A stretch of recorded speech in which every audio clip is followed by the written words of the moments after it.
पर्यावरण अध्ययन EVS part 2 आज हम लोग देखेंगे। पहले पार्ट में हम लोगों ने जो है एनसीईआरटी कक्षा 4 के आसपास किताब को कवर कर रहे हैं, जिसमें पार्ट 1 में हमने 1 से लेके 10 पार्ट तक का जो भी प्रश्न जहां से बनते हैं उसको कवर किया था। अभी हम लोग इस पार्ट में जो है इस किताब को पूरा खत्म कर देंगे और यहाँ से जितने भी प्रश्न आते हैं हर साल उस पर डिस्कस करेंगे। ये टोटली बेस्ड है हम लोगों के न्यू एनसीईआरटी पे। ये उपयोगी होगा आपके सीटीईटी और डी ट्रिपल एस बी के एग्जाम के लिए। तो साथी चलिए आगे चलते हैं। आप लोगों को कहना चाहेंगे कि अगर आपने पार्ट 1 नहीं देखा है तो पार्ट 1 देखने के बाद आप पार्ट 2 देखें तो ज़्यादा बेटर होगा। आगे बढ़ते हैं हम। जैसे कि हम आगे बढ़ते हैं तो हम लोगों को पाठ 11 में फुलवारी नाम का एक चैप्टर मिलता है, जिसमें फूलों से संबंधित और चित्रकारियों से संबंधित बात की गई है। देखिए अपना भारत देश जो है विभिन्न संस्कृतियों का देश है, पूरब से लेकर पश्चिम तक, उत्तर से लेकर दक्षिण तक। हर राज्य की विशेषता अलग अलग है, तो इस किताब में उन सारी चीजों को समाहित किया गया है, सारी विविधताओं को सम्मिलित करते हुए ये पूरा पाठ्यक्रम डिजाइन किया गया है, जो कि एनसीईआरटी करती है।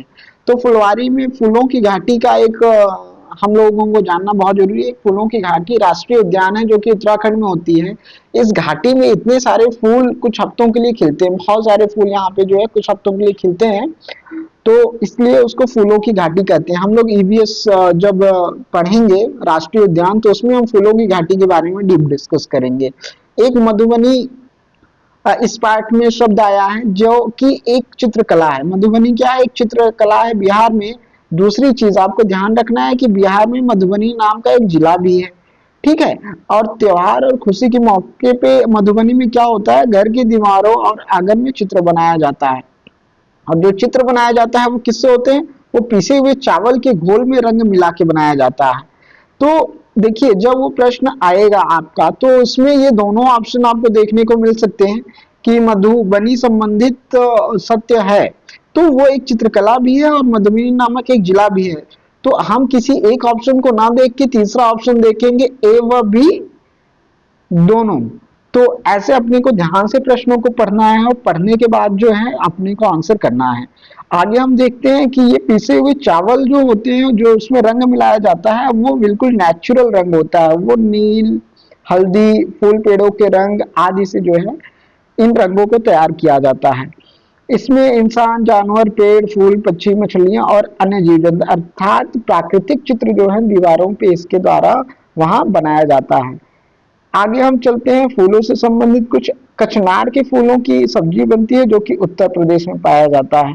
केले के फूलों की सब्जी बनती है जिसको केरला में खाया जाता है। और सहजन के फूलों के पकौड़े बनते हैं जो कि महाराष्ट्र में खाए जाते हैं।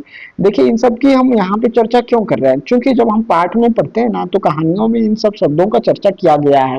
और हम प्रीवियस ईयर के प्रश्नों का एनालिसिस जब करते हैं तो इन्हीं शब्दों और इन्हीं लाइनों से जो है वो प्रश्न दिखाई पढ़ते हैं हम लोगों को, तो इसलिए बहुत डीप एनालिसिस हम लोग करेंगे।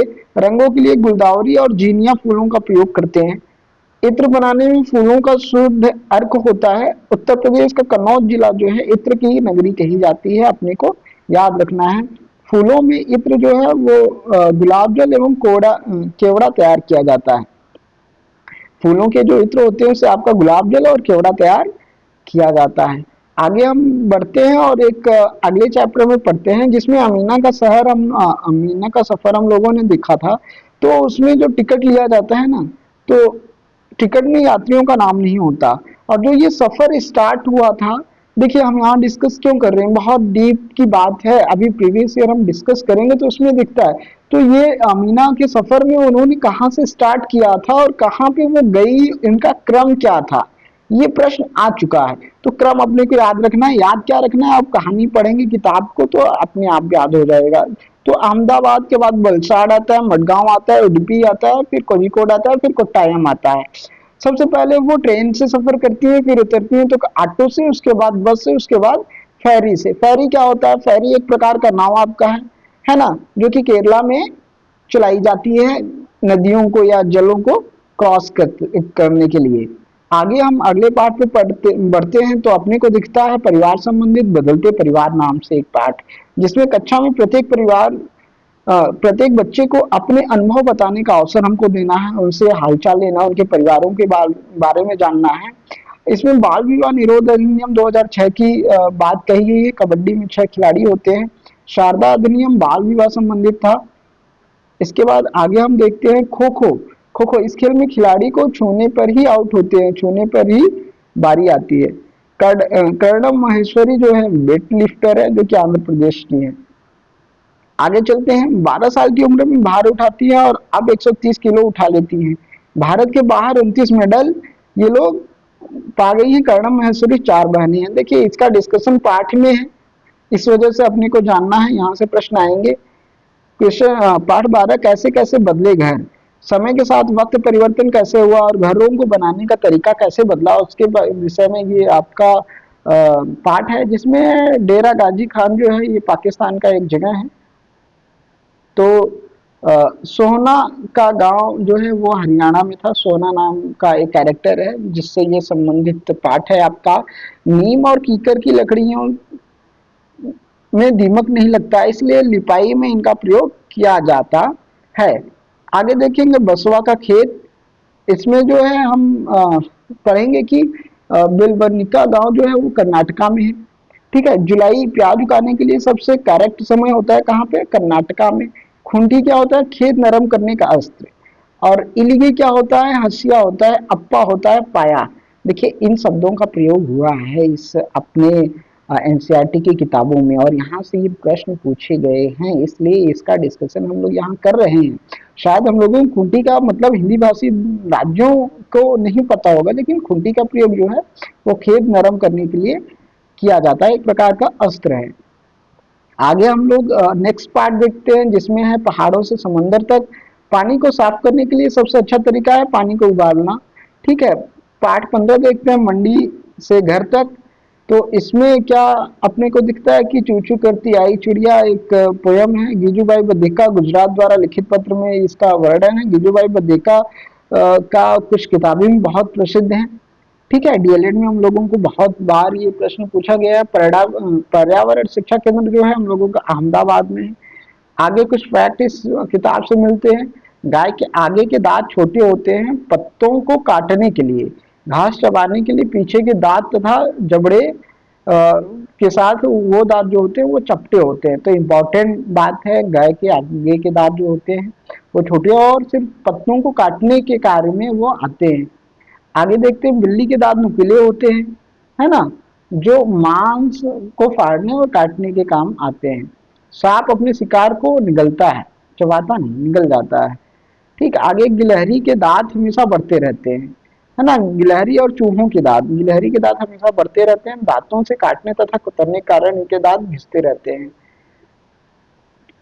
पाठ 18 को हम देखेंगे, गंदे पानी से जो है हैजा, पीलिया, टाइफाइड एवं दस्त इत्यादि हो जाते हैं। तो गंदे पानी संबंधित जब हम लोग स्वास्थ्य के संबंध में पर्यावरण को पढ़ेंगे तो वहाँ पे सारे बैक्टीरिया और इन सब से होने वाले रोगों के विषय में डिस्कस करेंगे।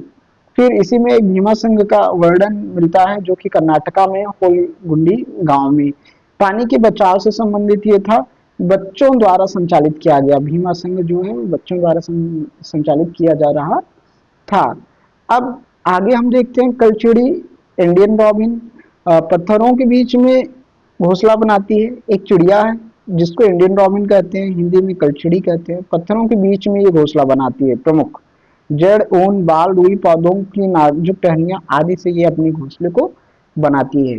कौवा के विषय में हम देखते हैं कि लोहे के तार, लकड़ी, शाखाएं आदि से पेड़ों की ऊंची डाल पे कौवा अपना घोंसला बनाता है। पेड़ की जो सबसे ऊंची डाल होती है वहां पे।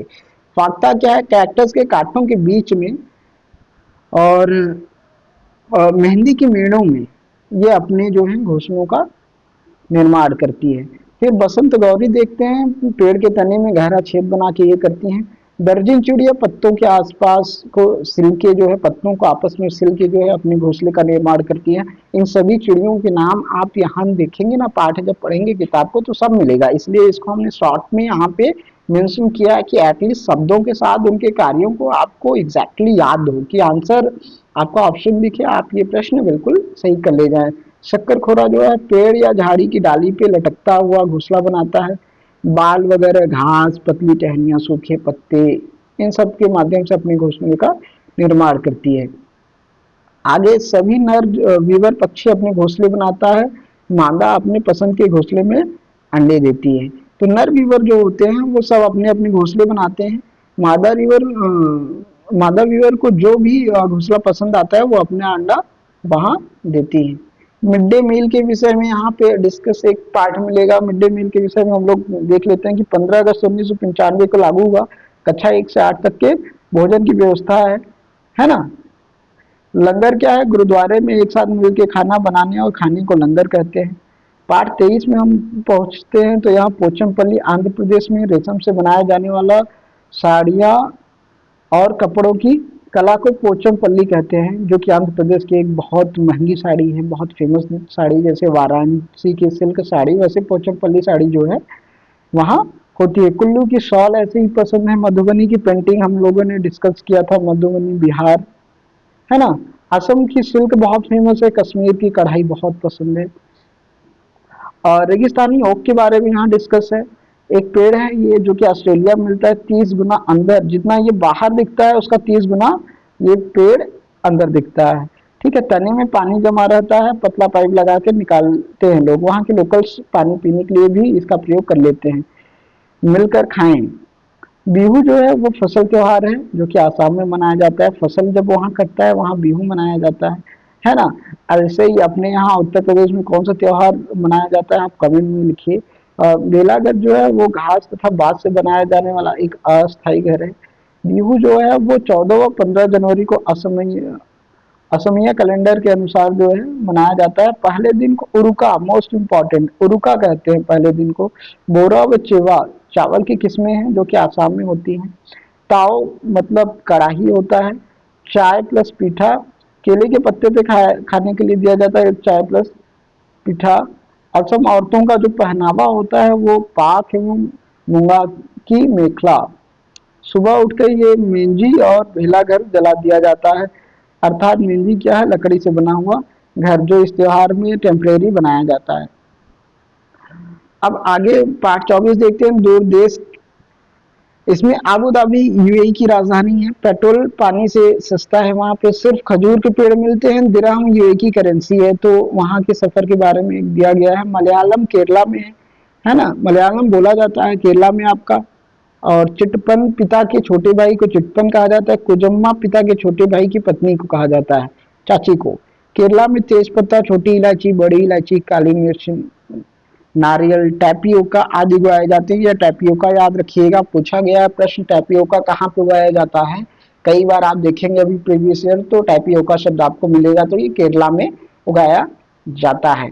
देखिए ये जीएस आपको कहीं और नहीं मिलेगा। इन्हीं किताबों से प्रश्न आएंगे, इन्हीं के शब्दों से प्रश्न आएंगे और यहीं से आपको ये सारे चीजों को कवर करना है। दालचीनी एक मसाला है एक प्रकार का, हम सब जानते हैं। वहीदा के बारे में एक पार्ट है। वहीदा प्रेस में पहली महिला जिन्होंने पूरी परेड की कमान संभाली, है ना। फिर कोशिश हुई कामयाब। कश्मीर में अम्माले को माँ कहते हैं, आबाले को पापा, मिलने को दादी जी। तो ये ऐसे हम लोगों का जो है ये आपका टोटल एनसीईआरटी कक्षा 4 समाप्त होता है। अब हम लोग कक्षा 5 को कवर करेंगे और उसके बाद कक्षा 3 को कवर करेंगे। और इन सब के कवर के बाद जो है हम लोग जो है ईवीएस की पैडागॉजी को पढ़ेंगे। क्या? पैडागॉजी को अब हम लोग टू द पॉइंट पढ़ने वाले हैं ईवीएस की। तो आप लोग कमेंट सेक्शन में बताइए कि बोर्ड पे पढ़ाया जाए कि ऐसे पीपीटी माध्यम से, आपने नोट्स के माध्यम से। जरूर शेयर करिए अपने दोस्तों के साथ। धन्यवाद, शुक्रिया।